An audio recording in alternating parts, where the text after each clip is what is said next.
Mega power star Ram Charan హీరోగా రూపొందుతున్న cinema ధృవ. Gita arts banner పై రూపొందుతున్న ఈ సినిమాపై భారీ అంచనాలున్నాయి.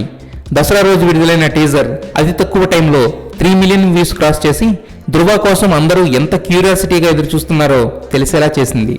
అయితే వచ్చే నెల 20న ధృవ ఆడియో రిలీజ్ చేయబోతున్నారు. ఆ ఆడియో ఫంక్షన్ కి పవర్ స్టార్ పవన్ కళ్యాణ్ హాజరవుతారనే వార్త ఫిల్మీ సర్కిల్స్ లో బాగా వినబడుతుంది. కానీ దీనిపై అటు పవన్ కళ్యాణ్ క్యాంపు నుండి గానీ ఇటు చరణ్ టీం దగ్గర నుండి గానీ ఎలాంటి అఫీషియల్ కన్ఫర్మేషన్ రాలేదు.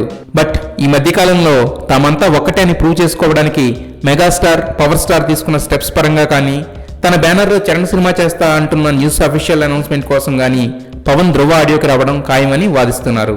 ఒకవేళ ఇదే గనక నిజమైతే మెగా అభిమానులకు ఈ సంవత్సరం ఇదొక స్పెషల్ అండ్ అన్ఫర్గెటబుల్ ఫెస్టివల్ గా మిగిలిపోతుంది.